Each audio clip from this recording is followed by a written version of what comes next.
बड़े भाग्य से बड़े पुण्य से मिला गुरु का चातुर्मास। बड़े भाग्य से बड़े पुण्य से मिला गुरु का चातुर्मास। वर्षा योग में धर्म की वर्षा रचेगी एक स्वर्णिम इतिहास।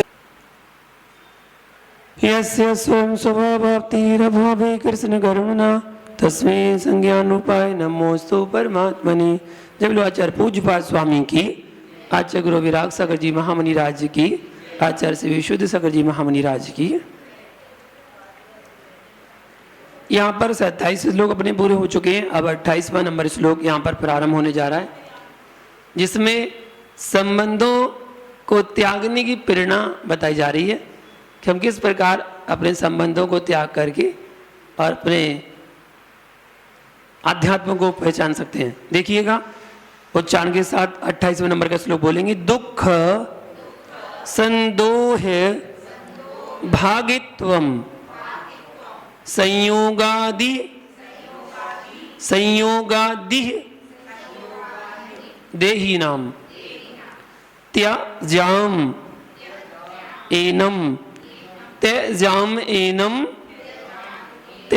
एनम ततः सर्वं मनोवाक्काय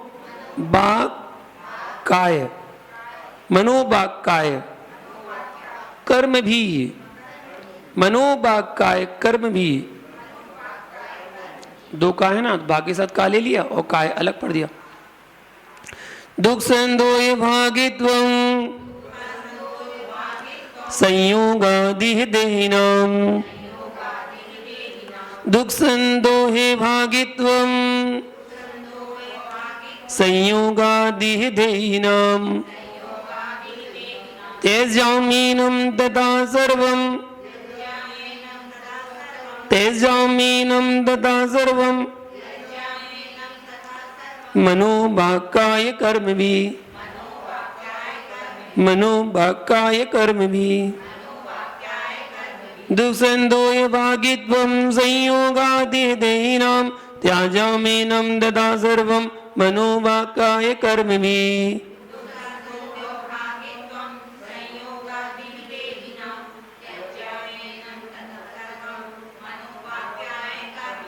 फिर से बोलिए एक साथ। दुख संदोहे भागित्वं,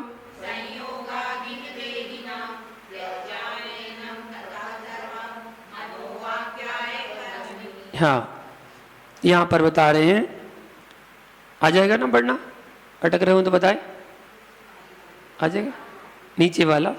त्यजाम एनम, त्यजाम एनम तथा सर्वम एनम, या यही एना एनम एनम त्यजाम एनम सर्वम तथा सर्वम मनोवाक्काय कर्म भी।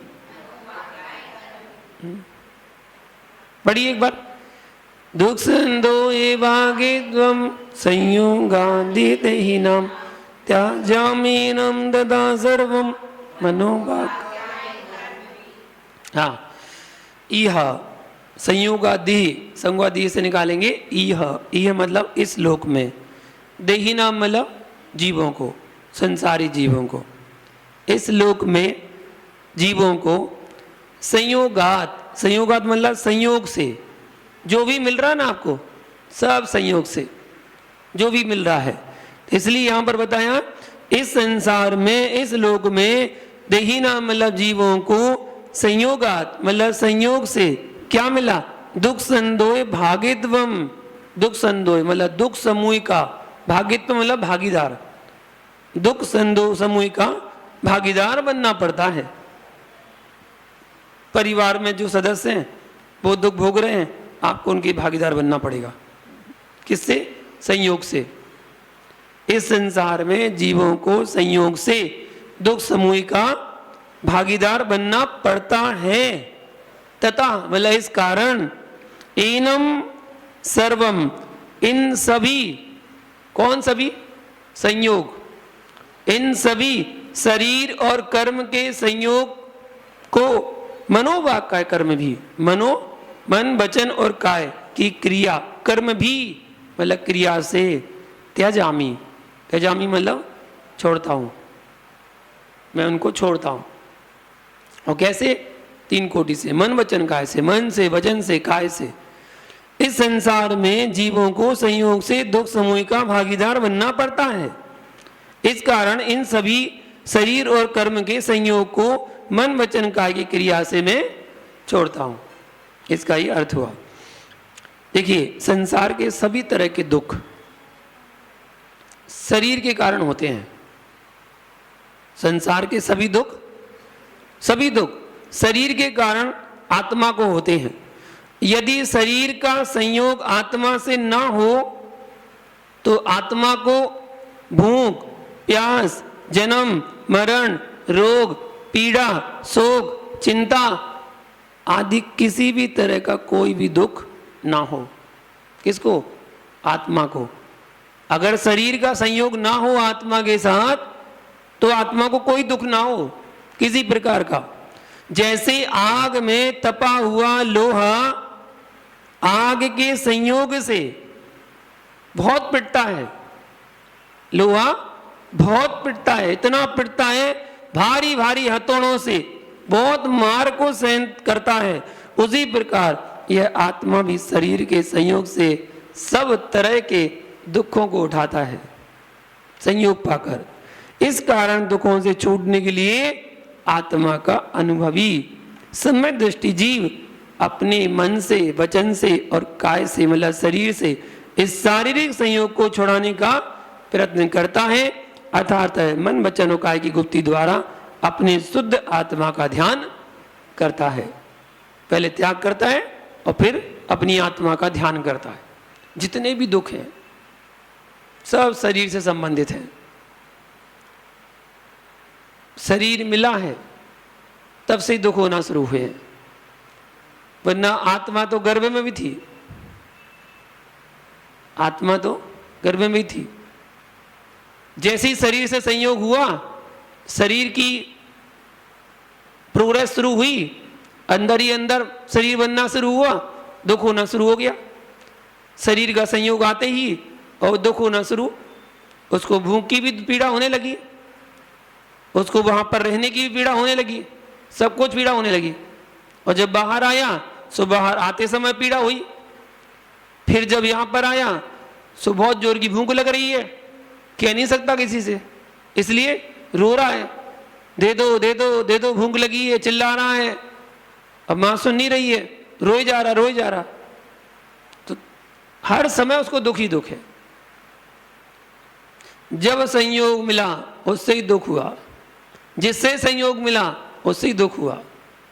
लौकिक जिंदगी में देख लो, आपको अपने परिवार, कुटुंब, रिश्तेदार, मित्र, जिन जिन का आपको संयोग हुआ उन सब से आपको दुख मिलेगा।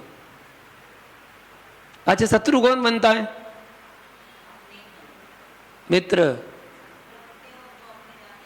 वही तो मित्र है। शत्रु कौन बनता है? मित्र। जो जानता है वही तो शत्रु बनेगा, जो जानते ही नहीं है वो कहेगा शत्रु। अब सड़क पर जा रहे हैं आप, कितने हजारों लोग मिलते हैं आपको, कौन आपसे लड़ने को तैयार? कोई नहीं, कोई जानते ही नहीं है। ट्रेन में कितने लोग सफर करते हैं आपके साथ? बहुत सारे लोग, ठीक है ना। आप किसको जानते हैं, किससे बात करते हैं? किसी से नहीं। लेकिन आपकी सीट के सामने जो बैठा रहता है ना, आपकी बात अलग है। पहले तो जानना पड़ता है उसको, पहले तो जानना पड़ता है। जब जानने लगोगे ना तभी तो बात करोगे। जब जानने लगो, अच्छा आप कहाँ जा रहे हैं? अच्छा यहाँ जा रहे हैं। किसके यहाँ जा रहे हैं? वहां तो हम भी जाते हैं, वहां तो हमारे रिश्तेदार भी रहते हैं। कहाँ रहते हैं? अरे वहां रहते हैं। बस जान पहचान हो गई।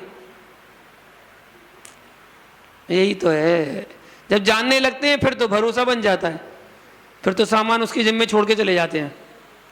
आप देखियो भैया, सामान हमारे पानी भर लाए, अपना सामान छोड़ के और चले गए पानी भरने के लिए, स्टेशन पर उतर गए। अगर वो दूसरी पटरी से उतर जाए तो गया। सब संयोग है। ये संयोग से मिलते हैं, वो संयोग ही हमें दुख के कारण बनते हैं, और शरीर ही मुख्य संयोग का कारण बनता है। ये शरीर ही माध्यम है दुख को पैदा करने का, लेकिन अकेला शरीर दुख का कारण नहीं है। अकेला शरीर दुख का कारण नहीं है, अकेली आत्मा दुख का कारण नहीं है। दोनों का संयोग होगा तभी होगा। बाना तो शरीर के माध्यम से थे ना, जब कर्म बांधे थे, जब शरीर से संबंधित था तभी तो बांधा था कर्म। वही तो आत्मा लेकर आई है, और कौन लेकर आया? एक दोनों एक दूसरे के पूरक हैं, उनके बिना चल ही नहीं सकता। शरीर और आत्मा दोनों मिले हुए हैं। आचार्य भगवान दोनों पहलुओं को दिखाते हैं ताकि कोई भ्रांति ना रहे। वे समझाते हैं कि आत्मा का आश्रय लेने से मुक्ति होती है, और शरीर आदि संयोगों का आश्रय लें तो दुख होता है। देखिए, दुख भी दोनों के संयोग से होता है, और मुक्ति भी दोनों के संयोग से ही होगी। अकेला कोई कुछ कर ही नहीं सकता। ना अकेली आत्मा कुछ कर सकती है, ना अकेला शरीर कुछ कर सकता है। अगर अकेली आत्मा कुछ करे तो सिद्ध भगवान कुछ करें, अकेले शरीर कुछ करे तो मुर्दा कुछ करे। लेकिन मुर्दा भी कुछ नहीं करता और सिद्ध भगवान भी कुछ नहीं करते।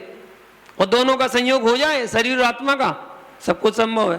पुण्य भी संभव है, पाप भी संभव है, तप भी संभव है, कर्मों की निर्जरा भी संभव है, मोक्ष भी संभव है। दोनों के संयोग से ही होना है सब कुछ। आचार्य कुंद कुंद स्वामी ने कहा है, एगो वे सास दो अप्पा ऋण दिनसण लखणो शेषा में बाहिरा भावा सभ्य संजोग लक्षणा। ज्ञान दर्शन स्वभाव वाला एक आत्मा ही मेरा है, पर पदार्थों के संयोग से होने वाले शेष सब भाव मुझसे सब बाह्य है, मेरे स्वभावभूत नहीं है, ये सब मुझसे भिन्न है। और जो स्वभाव नहीं है उसमें आनंद की अनुभूति कैसे हो सकती है? विभाव दशा तो दुख ही रूप होती है। जो व्यक्ति स्वभाव छोड़ के विभाव का आश्रय लेगा उसे कभी सुख शांति की प्राप्ति नहीं हो सकती है। जब जब विभाव में जाओगे आप तभी दुख होगा। आपका स्वभाव ज्ञाता दृष्टा, जब तक आप ज्ञाता दृष्टा अपने स्वभाव में तब तक कोई दुख नहीं है। और जो आप विभाव में गए दुख होना शुरू। क्षमा आपका स्वभाव है, अहिंसा आपका स्वभाव है, ठीक है। जब तक स्वभाव में है तब तक कोई दुख नहीं है। और जैसे ही विभाव में गए, क्रोध में गए, दुख होना शुरू। स्वयं को भी और जिस पर करोगे उसको भी। पहले कसाय करने के लिए, गुस्सा करने के लिए अपने परिणामों को विकृत करना पड़ता है। जब आपके परिणाम विकृत होंगे तभी आप क्रोध कर पाएंगे, और जिस पर क्रोध करेंगे उसके परिणाम भी विकृत हो जाएंगे। दोनों को कसाय हो गई, दोनों के विकृत परिणाम हुए, और दोनों के विकृत परिणाम हुए, कसाय उत्पन्न हुई, दोनों को कर्म का बंध हो गया, दोनों को ही हो गया। इसलिए विभाव ही कर्म बंध कराने का मुख्य साधन बनता है। हम अपने स्वभाव में रहें। सुख शांति की प्राप्ति स्वभाव में ही होती है। शरीर आदि संयोगों का आश्रय लेने से मोह जागता है, इसका अंतिम परिणाम दुख ही होता है। संसारी प्राणी का इस प्रकार संयोग में मोह करने से कुछ नहीं मिलता। मोह का परिणाम मात्र आंसू बहाना है। जिससे मोह हो जाए ना, अंत तो बस आंसू बहाना ही है। चाहे वो ट्रेन में क्यों ना मिले हो, और चाहे वो बस में क्यों ना मिले हो। जब उनका स्टेशन आता है ना, और जब वो जाने लगते हैं तो भैया फोन करना, आपकी याद आएगी। ये ना सफ़र हम कभी भूल नहीं सकते। ये सफ़र हमें जीवन भर याद रहेगा। इतने अच्छे व्यक्ति मिले थे हमें, वो छोड़ के चले गए, स्टेशन आ गया, उतर गया, आंख से आंसू आएगा, आंसू बहाना पड़ेगा। मुंह आ गया, आंसू बहाना पड़ेगा। जितना जिसका प्रगाढ़ मोह होता है उतना उसे दुख होता है। इसलिए मोह बड़े सोच समझ के करो। जब साधु से राग हो जाता ना, मोह हो जाता, और जब वो छोड़ के बिहार करके जाते ना तो आंखों में आंसू आने लगते हैं। अमुक वस्तु बहुत अच्छी थी, पेन बहुत अच्छा था, गुम गया, दुख होगा कि नहीं? दुख हो रहा है। जितना प्रतिशत आपका उसके प्रति राग था, अब उतने प्रतिशत और उससे भी कई गुना अधिक दुख होगा। जितना हर्ष था सोने की वस्तु खरीदने में, पर उसके गुमने पर उससे कई गुना दुख होता है। ऐसा ही होता है। एक बार जब आचर्षी का चतुर्मास चल रहा था अतिशय क्षेत्र श्रेयांश गृह में, तभी किसी कार्यक्रम में एक सज्जन आए।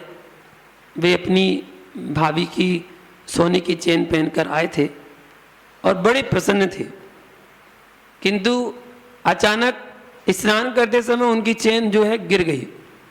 अब क्या था, एक तो स्वर्ण की चेन और वह भी भाभी की, दूसरे की। वे बड़ी दुखी होने लगे। उन्होंने कई बार उसे ढूंढने का प्रयास किया किंतु वे न मिल सकी। अब तो उनके दुख का पारावार ही नहीं था। वे अधीर उठे और रो रो कर सभी को सुनाने लगे, अरे अब क्या करेंगे, कहां से लाएंगे, कौन ढूंढेगा, कौन देगा, अब उसके बिना हम घर कैसे जाएंगे, किसको क्या मुख दिखाएंगे, आदि आदि अनेक बातें वे बोलते जा रहे।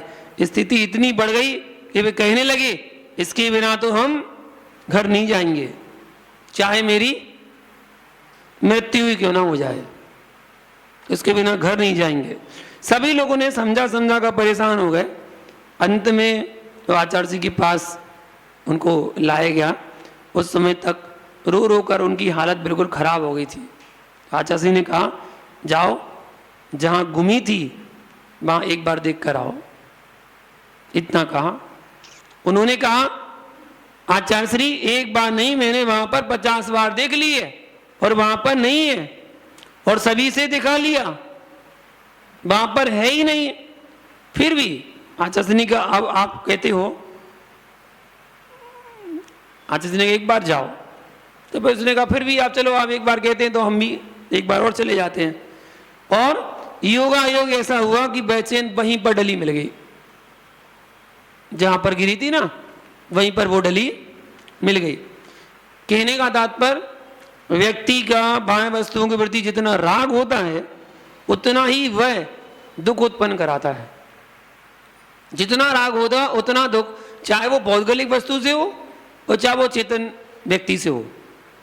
चेतन व्यक्ति कोई भी हो सकता है, आपका परिवार भी हो सकता है, आपका कुटुंब भी हो सकता है, और आपके रिश्तेदार भी हो सकते हैं, आपका मित्र भी हो सकता है, आपके माता पिता भाई बहन पत्नी बच्चे कोई भी हो सकता है, उससे भी राग हो सकता है।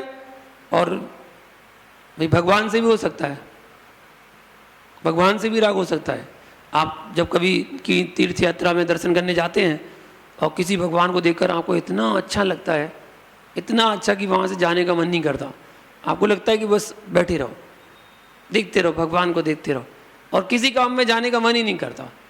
कभी कभी किसी किसी क्षेत्र में जाकर होता है ऐसी, कभी कभी गुरु के पास जाकर भी ऐसा होता है कि कुछ काम करने का मन ही नहीं कर रहा, बस लगता है बैठे रहो, थोड़ा सा और सुन लें, थोड़ा सा और सुन लें, काम करने का मन ही नहीं करेगा, जाने का मन ही नहीं करेगा। तो वो कभी कभी जब मन करे तो उस समय वो राग हो रहा है, वो राग हो रहा, वो राग दुख का कारण है, वो निश्चित आपको दुख देगा। जितना राग करोगे उतना दुख मिलने वाला है, संयोगात। इसलिए तैयार रहना चाहिए। और दुख आएगा, निश्चित आएगा। कैसे आएगा? संयोग से आया, और दुख होगा, निश्चित होगा। इतना ही नहीं, इससे भी अधिक दुख का अनुभव रागी व्यक्ति को तब होता है जब संयोग हुआ व्यक्ति बिछुड़ता है। प्रिय सदस्य का स्वास्थ्य खराब हो जाता है, उसके जीवन मरण में संशय होने लगता है, तब उसे और भी असहनीय दुख उठाना पड़ता है। उस समय उसे नजर आती है संयोग की असारता, संयोग की, संसार की नश्वरता तब समझ में आती है।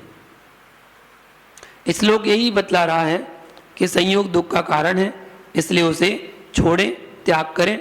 ऐसा समाधि तंत्र ग्रंथ में भी दिया गया है कि शरीर में आत्मदृष्टि रखने वाले मिथ्या दृष्टि बहिरात्माओं को यह स्त्री, पुत्र, मित्र आदि का समूह रूप संसार विश्वास के योग्य और रमणीय ही मालूम पड़ता है, परंतु अपने आत्मा में ही आत्मदृष्टि रखने वाले सम्यक दृष्टि अंतरात्मा को इन स्त्री, पुत्र आदि पर पदार्थों में कहाँ विश्वास हो सकता है और कहाँ आसक्ति हो सकती है, अर्थात कहीं भी नहीं। जो सम्यक दृष्टि होगा उसे इनसे कोई आसक्ति नहीं है, क्योंकि वो जानता है, समझता है, संयोग है तो वियोग होना निश्चित है, इसलिए रोना धोना गम मनाना किस लिए। तो इस बात का ध्यान रखना चाहिए। जितना प्रेम है हराम से, इतना रघु से होए, कृपा होए रघुनाथ की, बाल ना बाका होए।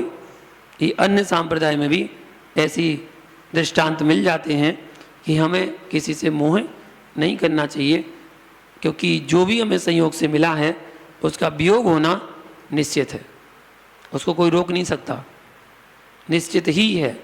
कोई चीज़ आपके साथ शाश्वत रहने वाली नहीं है। कोई भी चीज़, कोई भी व्यक्ति, कोई भी वस्तु आपके साथ शाश्वत रहने वाली नहीं है, उसका वियोग होना निश्चित है। चलिए अगला वाला श्लोक देखते हैं। पौद्गलिक परिणति मेरी नहीं है, पौद्गलिक परिणति मेरी नहीं है, इस बात की व्याख्या में 29 नंबर का श्लोक करते हैं। ना में मृत्यु कुतो भीतिर, न में व्याधि कुतो व्यथा, न हम बालो न वृद्धोहम न युवैतानि पुद्गले, युवैतानि पुद्गले। न मे मृत्यु कुतो भीतिर, न मे मृत्यु कुतो भीतिर, न मे व्याधि कुतो व्यथा, न मे व्याधि कुतो व्यथा, न हम बालो न वृद्धो हम, न हम बालो न वृद्धो हम, न युवैतानि पुद्गले, न युवैतानि पुद्गले, न मे मृत्यु कुतो भीतिर, न मे व्याधि कुतो व्यथा, न हम बालो न वृद्धो हम, न युवैतानि पुद्गले।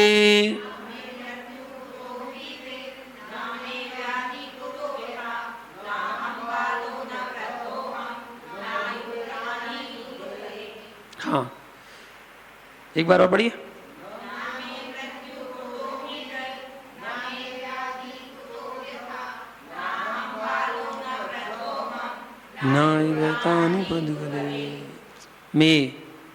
मेरी मृत्यु ना, मृत्यु नहीं है, मेरी मृत्यु नहीं है। इस कारण कुत्ता, वो का विसर्ग होके कुत्ता, कुत्ता भीति भय, कुत्ता मतलब कहाँ, भय कहाँ से हो सकता है? जब मेरी मृत्यु ही नहीं है तो भय किस बात का, भय कहाँ, किस बात का हो सकता है? मैं मतलब मुझे, व्याधि न, व्याधि मतलब रोग, रोग कोई रोग नहीं होता मुझे, इसलिए कुत्ता व्यथा, कुत्ता मतलब कहाँ, व्यथा मतलब दुख, दुख कहाँ, जब जो रोग नहीं होता तो दुख कहाँ? और अहम मतलब मैं, बालम ना, बालक नहीं होता, वृद्धम ना, बूढ़ा नहीं होता, युवा ना, जवान नहीं होता, एतानी मतलब ये सब बातें जो हैं, स्थितियां हैं, किसकी हैं? पुद्गले। ये तो सब पौद्गलिक शरीर में होती हैं, मुझ में नहीं होती हैं। कौन कह रहा है? आत्मा, आत्मा कह रही है मेरी मृत्यु नहीं होती है। इस कारण भय कहाँ से हो सकता है? मुझे कोई रोग नहीं होता, इसलिए दुख कहाँ से हो सकता है। मैं बालक नहीं होता, बूढ़ा नहीं होता, युवा नहीं होता। ये सब बातें जो स्थितियां हैं ये तो पौद्गलिक शरीर में होती हैं, मुझ में नहीं होती है। सब पुद्गल की पर्याय हैं, सब पुद्गल। पुद्गल कितने प्रकार का? द्रव्य संग्रह ग्रंथ में एक गाथा आती है, सद्दो बंदो सुईमो थूलो संठान वेद तम चाया उज्जो जादव सैया पुग्गल दब्बस पच जाया। पुद्गल द्रव्य की 10 पर्याय हैं, 10 पर्याय। उसमें कौन कौन आ गए? शब्द, बंद, सूक्ष्म, स्थूल, संस्थान, वेद, तम, छाया, आतप, उद्योत, ये पर्याय हैं। 10 पर्याय होती हैं पुद्गल की। सारांश में तो मैं इतना कहूँगा कि आप वर्तमान में अभी जो भी आप देख रहे हैं वो सब पुद्गल है। A to Z जो भी आपको नजर आ रहा है, जो भी आपको दिख रहा है, वो हर वस्तु पुद्गल ही है। यहाँ तक कि शरीर दिख रहा है, ये शरीर भी पुद्गल है, क्योंकि एक द्रव्य ही मात्र ऐसी है जो मूर्तिक है, बाकी सारी द्रव्य अमूर्तिक हैं। जीव, धर्म, अधर्म, आकाश, काल, ये सारी की सारी द्रव्य अमूर्तिक हैं, इनको कोई देख नहीं सकता है। दिखने वाली कोई वस्तु है, द्रव्य है तो पुद्गल। पुद्गल को ही देखा जा सकता है, क्योंकि वो 4 गुणों से सहित है, स्पर्श, रस, गंध और वर्ण। ये 4 गुण हर पुद्गल में पाए जाते हैं, इसलिए वो हमें दिखता है, हम उसका अनुभव कर सकते हैं।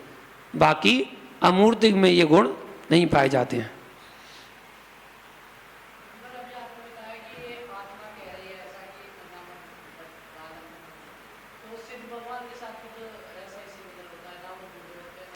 अभी जब अपनी आत्मा शरीर से सहित है तब ये आत्मा चिंतन कर रही है, उस सिद्ध स्वरूप का भान कर रही है कि मेरी आत्मा भी वैसी है जैसी सिद्धों की है।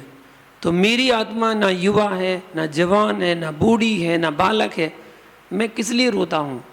आज मेरी युवावस्था ढल रही है, वृद्धावस्था आ रही है, व्यक्ति रोने बैठ गया, अब मैं बूढ़ा हो जाऊंगा, अब मैं क्या करूंगा, कैसे चलूंगा, फिरूंगा, बैठूंगा, उठूंगा, खाऊंगा, पीऊंगा, बोलूंगा, मेरे दांत गिर जाएंगे, मेरे आंखों से दिखना बंद हो जाएगा, मुझे कानों से सुनना बंद हो जाएगा, मेरे हाथ पैर काम करना बंद कर देंगे, अब मैं क्या करूंगा?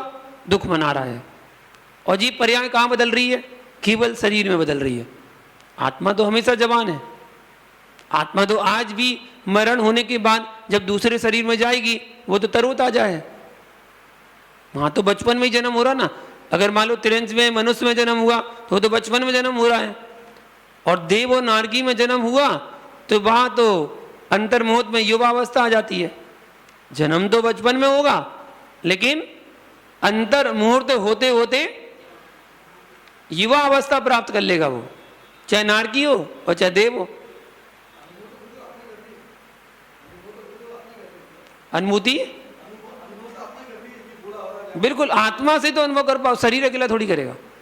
जब तक शरीर और आत्मा का मिलन है, संयोग है, तभी तक ही सब आप कर पा रहे। ये सोचना, विचारना, चिंतन करना तभी तो कर पाएंगे। और आत्मा गई, क्या कर लोगे? शरीर कुछ नहीं कर सकता, शरीर कुछ नहीं कर सकता, ठीक है ना। तो इसलिए आत्मा ही चिंतन कर रही कि मैं कुछ नहीं हूं। ये व्याधि हो रही है, रोग हो रहा है, किसको हो रहा है? बाहर से शरीर को हो रहा है। कोई ठोकर लग गई, चोट लग गई, घाव बन गया, किस में? शरीर में, आत्मा में थोड़ी बना। शरीर में पीड़ा हो रही है, शरीर में, और मृत्यु हो रही है। मृत्यु होना ही होना है वो तो भय किस बात का? वो तो आज नहीं तो कल, कल नहीं तो परसों मरना तो सबको है। ये सिद्धांत है, मरना सबको है, तो डर किस बात का? फिर किस लिए भय खाते हो? मत खाओ भय। ये गाथा ये सब बता रही है कि जन्म, मरण, सुख, दुख, ये सब पुद्गल की पर्याय हैं। 10 प्रकार की पर्याय पुद्गल की बताएंगी, ये सब पुद्गल की पर्याय हैं। और भी पुद्गल में 6 प्रकार का पुद्गल और बताया गया। बिल्कुल बिल्कुल, इसलिए तो शरीर माध्यम खलु धर्म साधनम, यही तो कहा गया। शरीर तो माध्यम है धर्म की साधना करने का। अगर यही आप ठीक नहीं रख पाए, डले गए, डले रहो, कुछ नहीं कर पाओगे। ये तो माध्यम है, इसके माध्यम से ही तो आप साधना कर पा रहे, वरना साधना कर ही नहीं सकते। ये शरीर माध्यम है। इसलिए तो आचार्य विद्यानंद जी कहते थे, बोले जिसने शरीर का सुख नहीं भोगा वो सिद्धों का क्या सुख भोगेगा। पहले शरीर का सुख तो भोग लो, फिर सिद्धों का सुख भोग रहा। आपने शरीर को जरूरत से ज्यादा तपा दिया ना, जरूरत से ज्यादा, इतना तपना नहीं था, जरूरत से ज्यादा तपा दिया। अब डले हैं, 10 उपवास करने की सामर्थ्य नहीं, 10 उपवास कर लिए, अब कह रहे कोई पानी कोई उठा ले, हाथ तो पकड़ ले, कोई करे क्या को थे, सामर्थ्य नहीं थी तो है। सामर्थ्य तब करो, साधना भी करो तो सामर्थ्य के अनुसार करो। सामर्थ्य है आप कर लो साधना, आप सामर्थ्य के अनुसार करना चाहिए, शरीर भी आपका साथ देगा।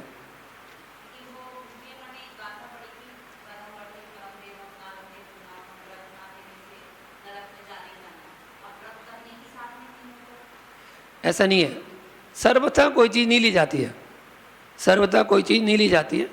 पहली बात तो ये निगेटिविटी हमारी निगेटिव ऊर्जा है जो हम मन में धारणा बना के बैठ चुके हैं कि हम तो साधना कर ही नहीं सकते। ये तो केवल शरीर है, आत्मा तो वही है जो आत्मा नरक में होकर आई है, जो त्रेंच में होकर आई है, देव में होकर आई है, भोग भूमि के भोग भोग कर आई है। आत्मा तो वही है, आत्मा थोड़ी बदल गई, आत्मा तो वही है। जब सागरों पर्यंत आयु आत्मा ने बिना खाए पिए बिता दी तो यहां 10 दिन बिताने में कौन सी बड़ी बात है। वो तो अपनी मानसिकता जो कमजोरी है ना, वो कमजोर है कि मन में हमारी धारणा बन ही नहीं पा रही है कि हम कर पाएंगे। शरीर साथ देगा जब मानसिकता होगी। अगर मानसिकता आपकी प्रबल है ना, सब साथ देगा शरीर। मैं बहुत सोचता था कि मैं नहीं कर पाऊंगा, कभी 10 लक्षण में कर ही नहीं पाऊंगा, मैं सोचता था। लेकिन जब ठान लिया कि मैं तो करूंगा, सम्मित शिखर में मैंने सोच लिया, ठान लिया कि करूंगा मैं, तो हो गए 10 दिन के उपास, निर्जल उपास हो गए, पानी भी नहीं लिया, 10 दिन निर्जल उपास कर लिए। शक्ति कहाँ से आई? शक्ति तो अपने पास है, बस हम उस शक्ति को निकाल नहीं पा रहे। एक बार हमने धारणा बना ली, नहीं कर पाएंगे, नहीं, बिल्कुल नहीं। आत्मा सबकी बराबर है, इतना कि अनंत ज्ञान धारण करने की योग्यता है। चींटी में, मक्खी में, मच्छर में, आत्मा तो आत्मा है। हर आत्मा में अनंत शक्ति को धारण करने की योग्यता है। केवल ज्ञान, अनंत दर्शन, अनंत सुख, अनंत वीर, सब कुछ धारण करने की योग्यता उस आत्मा में है। कर्मों की निर्जरा करके मोक्ष जाने की योग्यता उसके अंदर है। मोक्ष जा सकती है आत्मा कर्मों की निर्जरा करके। सोचो कि जब हमारे अंदर वो शक्ति है तो हम जागृत क्यों नहीं कर सकते? अपनी शक्ति को बढ़ाओ, सब कर सकते हैं। जिस दिन आप ठान लो, अच्छा आप ही बताना, जिस दिन आप ठान लो कि मुझे अधिकासन करना है, हो जाता कि नहीं? कैसे हो जाता है? ठान लिया ना तो नहीं होगा, नहीं होगा। और आज आप सुबह उठे और सुबह उठ के आपने बोला आज मेरे चारों प्रकार के आहार जल का त्याग कायस्वर कर लिया, संकल्प ले लिया, बस आपका हो जाएगा उपास। और जो आपने उसमें पानी की छूट ले ली ना, अब तो 12 बजे पी लें, 2 बजे पी लें, 4 बजे पी लें, 5 बजे पी लें, 5:30 बजे पी लेंगे, क्योंकि रात में फिर प्यास लगाई तो इसलिए 5:30 6 बजे पी लेंगे। अभी तो सूर्योदय है ना, तब पी लेंगे। दिन भर तो पानी पी रहे, द्रव्य से नहीं पिया, भाव से तो दिन भर से पानी पी रहे। होगा इस बार 10 लक्षण करना, इस बार 10 लक्षण करेंगे, पानी लेके कर लेना। चलो छूट,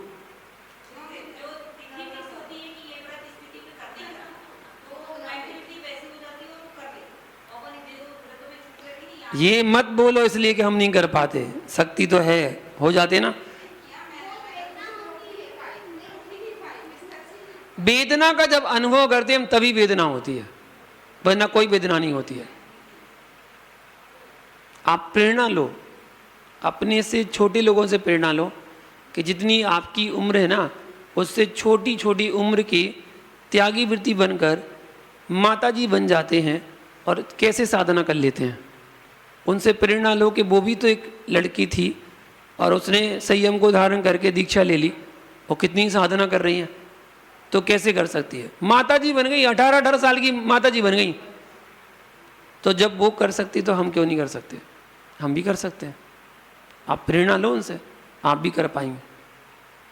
इस बार करके देखना 10 लक्षण।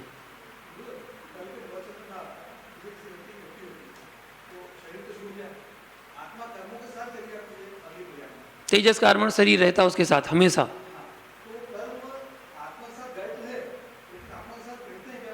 बिल्कुल, हमेशा अनादि संबंधित चा तप के माध्यम से एक ही साधन है बस, तप सा निर्जराचा।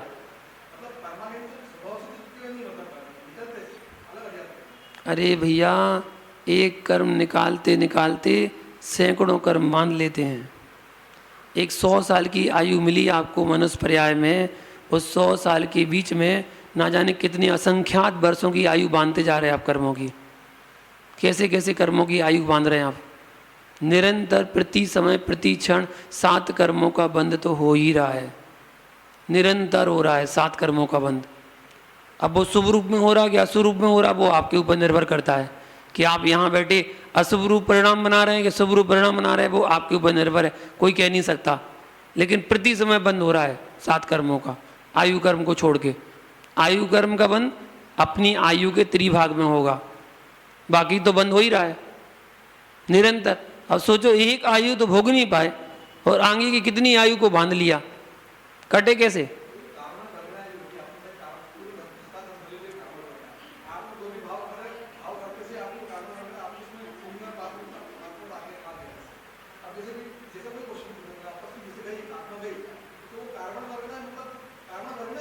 बिल्कुल, वो तो आत्मा से संबंधित है ना। शरीर में कार्बन वर्गणा नहीं चिपक रही हैं, वो आत्मा के प्रदेशों से लग रही हैं। आत्मा के प्रदेशों कर्म प्रदेश मिल रहे हैं, वो वहां पर मिल रहे हैं। कैसे मिल रहे हैं? कैसे मिल रहे हैं? दूध पानी की तरह।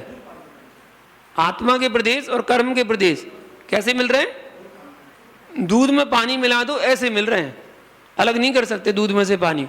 ऐसे आत्मा के प्रदेश और दूध कर्म के प्रदेश मिल जाते। अब उसको भी अलग करने का साधन है, जैसे दूध को भी अलग किया जा सकता है।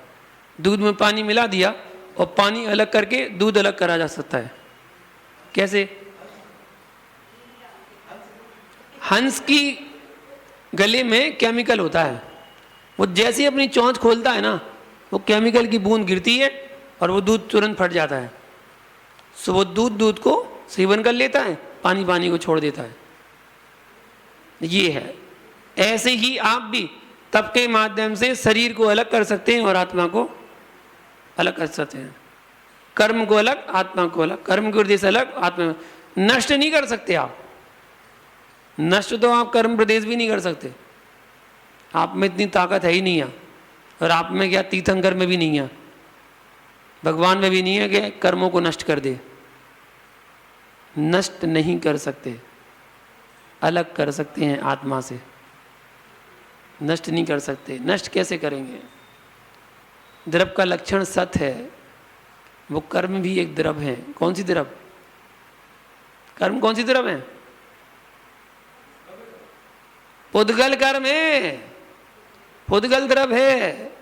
पौद्गलिक कर्म है ना, ज्ञानावरणी दर्शनावरणी, सब पुद्गल तो है ही, वो द्रव है। तो द्रव का नाश कैसे करेंगे? द्रव का नाश तो हो ही नहीं सकता। सत द्रव लक्षणम, द्रव का लक्षण सत है, अस्तित्वान है, कभी विनाश नहीं होता। तो कैसे नाश करेंगे? नाश तो कर ही नहीं सकते। हाँ, पृथक पृथक कर देते हैं। आत्मा के प्रदेश और कर्म प्रदेश पृथक पृथक हो जाते हैं। जो अनादि से जुड़े हुए थे, अनादि से जो आत्मा के साथ संबंध था, वो अलग अलग हो गए। और जैसे ही कर्म प्रदेश आत्मा के प्रदेश से भिन्न हुए, और तुरंत आत्मा सिद्धालय में विराजमान हो जाती है। तुरंत। एक तुमड़ी में मिट्टी का लेपन किया, मिट्टी का लेपन करके बहुत मोटी परत मिट्टी की लगाई तुम्बी में और उसको सुखा दिया। सूख गई, वो बहुत वजनदार हो गई। और सूखने के बाद आपने उसको तालाब में डाल दिया, पटक दिया। बताओ वो डूबेगी कि तैरेगी? क्यों डूबेगी? अरे अभी ना हो रही मेल्ट। अभी तो जैसे ही आप डालोगे वो सीधा तलहटी में पहुंचेगी। उसकी तलहटी जो होगी ना, सीधा तलहटी में जाएगी। इतना वजन है उसमें, वो सीधा तलहटी में जाएगी और वहां जाके टिक जाएगी। और फिर धीरे धीरे धीरे धीरे जो मिट्टी का लेप उसमें था वो गलना प्रारंभ होगा, और वो गलता गलता गलता जाएगा, और धीरे धीरे पूरा मिट्टी का लेप गल जाएगा, तो वो तुमड़ी ऊपर आ जाएगी स्वभाव से। ऐसी आपकी आत्मा है। आत्मा में जो कर्मों का लेपन है ना, इसलिए वो चतुर्गति में भ्रमण कर रही है। और जैसी जैसी कर्मों का लेपन खत्म होगा, आपकी आत्मा सिद्धालय में विराजमान हो जाएगी। समझ गया? तो वैसे ही वो कर्म के प्रदेश जुड़े हुए हैं। हाँ, ये हो गया। यहां पर क्या बताया आचार्य भगवान ने कि चैतन्य शक्ति लक्षण भाव प्राणों के त्याग का अभाव होने से निश्चय न से मेरा मरण नहीं है, इसलिए मुझे मृत्यु का या मृत्यु के कारण सर्प आदि का भय नहीं है। वह कैसे हो सकता है? मूर्तिक शरीर के संबंध से होने वाली बात पित्त कफ जन्म व्याधि मेरी अमूर्तिक आत्मा में नहीं है, अतः मुझे व्याधि जन्य व्यथा पीड़ा कैसे हो सकती है? पौद्गलिक शरीर के परिवर्तन से होने वाले बालपन, वृद्धापन और युवा अवस्था रूप भी मैं नहीं हूं, क्योंकि मृत्यु, व्याधि, बालपन, युवापन, वृद्धापन ये सारी की सारी पर्याय किसकी हैं? पुद्गल की हैं। पुद्गल में अमूर्तिक चैतन्य स्वरूप मेरी आत्मा में ये सब नहीं है, मैं इन सब से रहित हूं। ये सब पर्याय पौद्गलिक की कही गई है। 6 प्रकार का पुद्गल और होता है। 10 पर्याय बताई ना, 6 प्रकार का और होता है। एक होता है स्थूल स्थूल, दूसरा होता है स्थूल, तीसरा होता है स्थूल सूक्ष्म, चौथा होता है सूक्ष्म स्थूल, पांचवा होता है सूक्ष्म, और छठवां होता है सूक्ष्म सूक्ष्म। याद होगा? पढ़ाया था पहले। तो पहला है स्थूल स्थूल। स्थूल स्थूल वो कहलाता है जिसको हम उठा सकते हैं, जिसको हम ले जा सकते हैं, जिसको हम टूट जाए तो टूटने पर जोड़ सकते हैं, लेकिन जुड़ने के बाद निशान रह जाता है, उसका नाम पुद्गल, वो पुद्गल स्थूल स्थूल पुद्गल कहलाता है। स्थूल स्थूल पुद्गल। दूसरा स्थूल, जो ले जा सकते हैं, उठा सकते हैं, रख सकते हैं, काट सकते हैं, लेकिन कटने के बाद स्वयं जुड़ जाए, उसमें कोई निशान ना रहे, वो कहलाता है स्थूल पुद्गल। वो कौन कौन? उदाहरण, पानी, पानी, दूध, घी, तेल, लिक्विड, इसमें आप चाकू लगाओ, कटता हुआ नजर आएगा और पीछे से मिलता हुआ नजर आएगा। कहाँ से कटा नहीं पता चलेगा। ये स्थूल। तीसरा है स्थूल सूक्ष्म। स्थूल सूक्ष्म जो हमें दिख तो रहा है लेकिन पकड़ नहीं सकते। स्थूल सूक्ष्म जो हमें दिख रहा है, स्थूल है, लेकिन हम पकड़ नहीं सकते। क्या है ऐसी चीज? परछाई, जो हमें दिख रही है लेकिन हम उसको पकड़ नहीं सकते, वो स्थूल सूक्ष्म है। और चौथा है सूक्ष्म स्थूल, जो दिखता तो नहीं है लेकिन पकड़ में आ जाता है। सूक्ष्म जो दिखता तो नहीं है, स्थूल लेकिन पकड़ में आ जाता है, वो क्या चीज है? नहीं, अभी आप पकड़ नहीं रहे, अभी आप पकड़ नहीं रहे, शब्द पकड़ नहीं रहे। एक एक शब्द पकड़ तो रहे हो, दिख रहे हैं क्या? नहीं दिख रहे, लेकिन एक एक शब्द पकड़ रहे हैं आप। स्थूल है इसलिए पकड़ रहे हैं आप कानों के माध्यम से, और तो और कैमरा तो एक एक खांसी भी पकड़ रहा है। अगर खांस भी दो ना तब भी पकड़ लेगा। क्यों कहते हो? बिल्कुल। आप तो थोड़ा सा भूल सकते हैं, बातों में लग गए तो भूल जाओगे, बातें करने लगे तो भूल जाओगे, वो नहीं भूलेगा, वो तो पूरा एक्यूरेट पकड़ रहा है। सूक्ष्म स्थूल जो दिखने में नहीं आता लेकिन पकड़ा जाए। पांचवा है सूक्ष्म। सूक्ष्म क्या होता है? सूक्ष्म पुद्गल। पौद्गलिक कर्म वर्गणाएं, जो हमारी कर्म वर्गणाएं हैं इनको कहते हैं सूक्ष्म पुद्गल। और अंतिम में सूक्ष्म सूक्ष्म सूक्ष्म सूक्ष्म कहलाता है परमाणु, जिसका कोई दूसरा विभाग नहीं किया जा सकता है, वो कहलाता है परमाणु। एक शुद्ध पुद्गल परमाणु एक समय में 14 राजू गमन कर सकता है। 3 लोक के तलहटी से लेकर सिद्धालय तक जा सकता है, एक समय में 14 राजू गमन कर सकता है शुद्ध पुद्गल परमाणु, वो कहलाता है सूक्ष्म सूक्ष्म पुद्गल। ऐसे 6 प्रकार के पुद्गल बताए गए।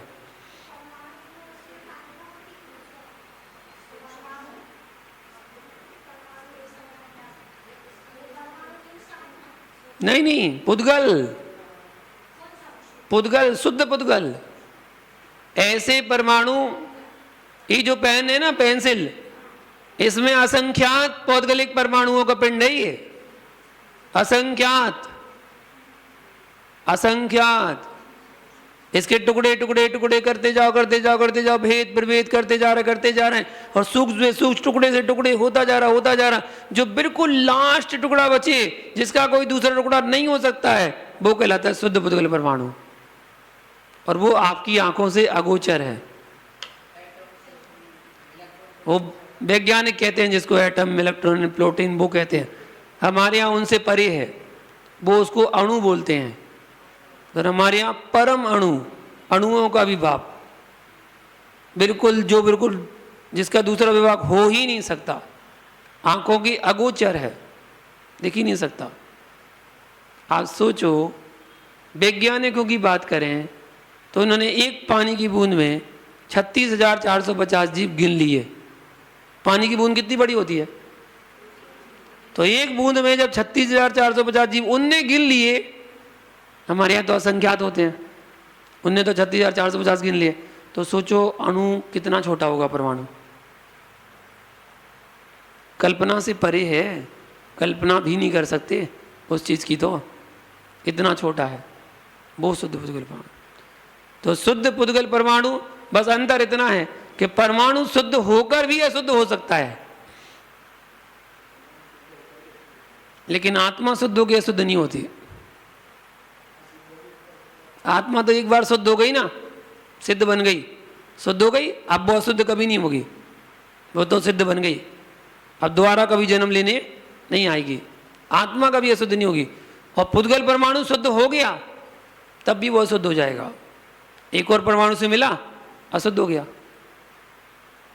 और मिलेगा वो तो, क्योंकि उसका तो स्वभाव है, पूर्ण गलन स्वभाव, मिलना टूटना फूटना तो उसका स्वभाव है, तो वो शुद्ध नहीं रह पाता है। इसके लिए जाना कि पौद्गलिक परिणति ये सब मेरी नहीं है, जो हम सोचते हैं ये कुछ भी हमारा नहीं है। एक दिन मरना ही है, शरीर छूटना ही है, फिर क्यों उससे मोह करूं। वे आत्मा को देखते हैं, जो आत्मा को देखता है वह कहता है कि मेरी मृत्यु ही नहीं होती।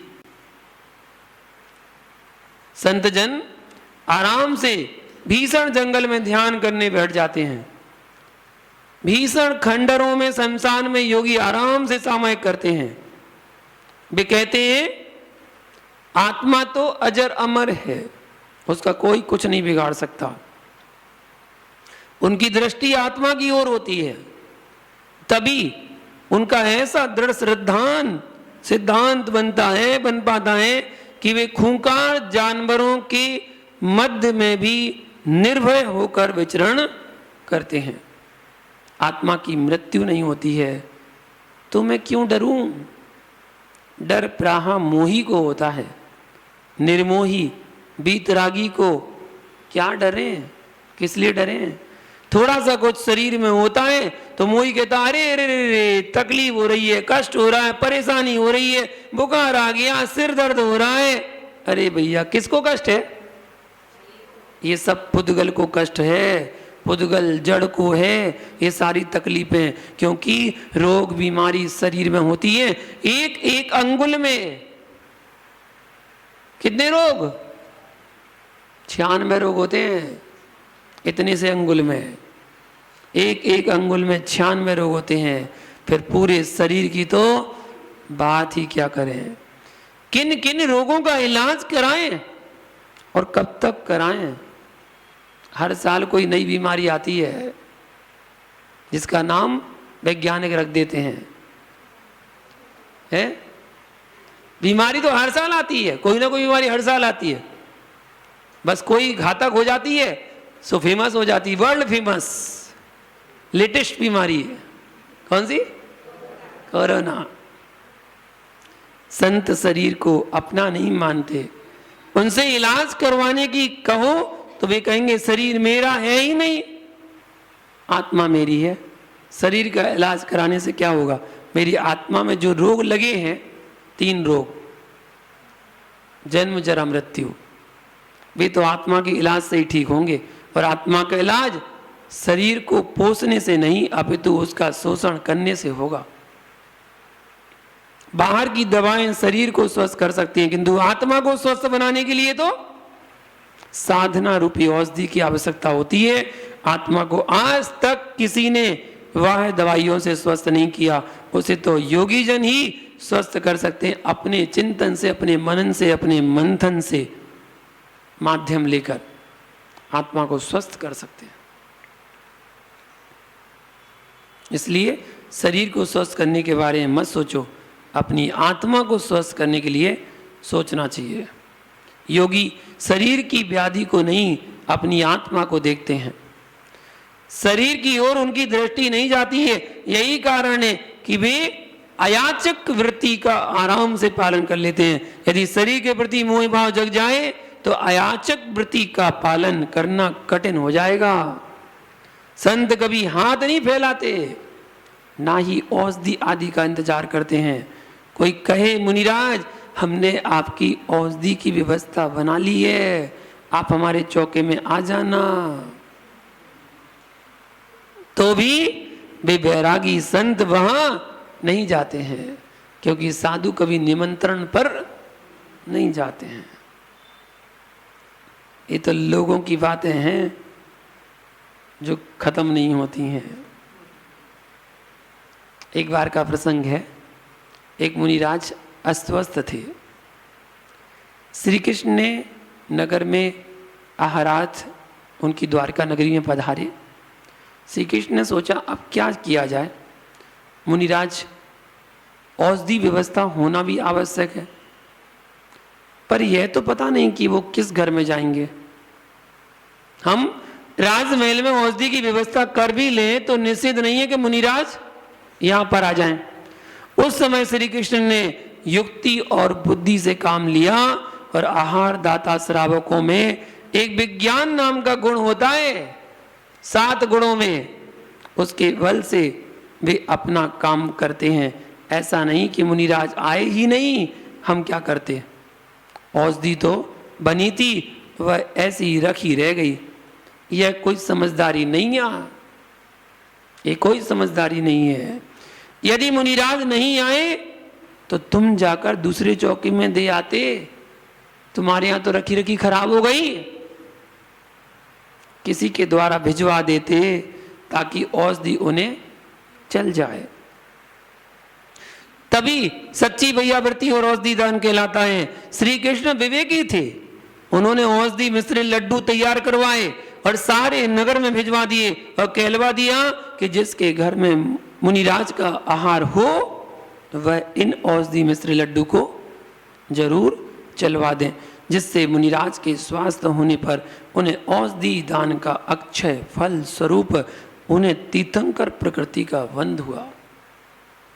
मुनिराज स्वस्थ हो गए। ऐसी भैयावृत्ति के भाव आपके होना चाहिए। न मैं व्याधि को तो व्यथा, मुझे कोई व्याधि है ही नहीं है, फिर व्यथा क्यों, किस बात के लिए, दुखी किस लिए, दुखी नहीं होना चाहिए। बालक, वृद्ध, युवा, ये सारी की सारी अवस्थाएं पुद्गल की होती हैं, आत्मा से इसका कोई संबंध नहीं है। ऐसा जो व्यक्ति चिंतन करता है उसके जीवन में सुख शांति आती है, और बाकी तो रोते रहते हैं। हम भी इस श्लोक के माध्यम से जाने समझे कि हम इनमें कोई राग देश ना करें, ममत्व भाव ना करें। ये सब पुद्गल की पर्याय हैं, और पुद्गल की पर्याय मिलती हैं तो छूटती जरूर हैं, इसलिए दुख मनाने की आवश्यकता नहीं है। अब अगले श्लोक में आपको कल बताएंगे कि जो ज्ञानी होता है वह ज्ञानी खाता हुआ भी नहीं खाता है। वह व्यक्ति ऐसा है, चिंतन करता है कि जो भी मैंने भोगा है ये सब मेरा पूर्व का भोगा हुआ है, मैं इस सब को पहले भोग चुका हूँ, और अब मैं दोबारा जो भोग रहा हूँ ये ठीक उसी प्रकार है जैसे कोई व्यक्ति थूक देता है और थूक कर चाट लेता है। तो वैसी जिंदगी अब चल रही है कि जो हम छोड़ कर आए थे उसी को हम पुनः भोगे जा रहे हैं। उदाहरण के तौर पर हमने आपको एक बार बताया था पानी का काल चक्र। क्या बताया था? पानी को पिया, पेट में गया, पेट में जाकर मलमूत्र बना, उसको बाथरूम में जाकर छोड़ दिया, बाथरूम से वो नाली में गया, नाली से वो बड़ी नाली में गया, बड़ी नाली से नहर में गया, नहर से वो नदी में गया, नदी से वो समुद्र में गया, समुद्र से वाष्प बनकर बादल ने ग्रहण कर लिया, और बादल ने पानी बनाकर बारिश कर दी, आपने बर्तनों में फिर से भर लिया और छान कर उसको फिर से पी लिया, पेट में फिर से चला गया। पानी बारिश का पानी शुद्ध होता है, सब घूम फिर के वही तो आ रहा है। इसलिए कहते हैं पुद्गल का कभी नष्ट नहीं होती है। पुद्गल तो पुद्गल है, द्रव्य तो द्रव्य है।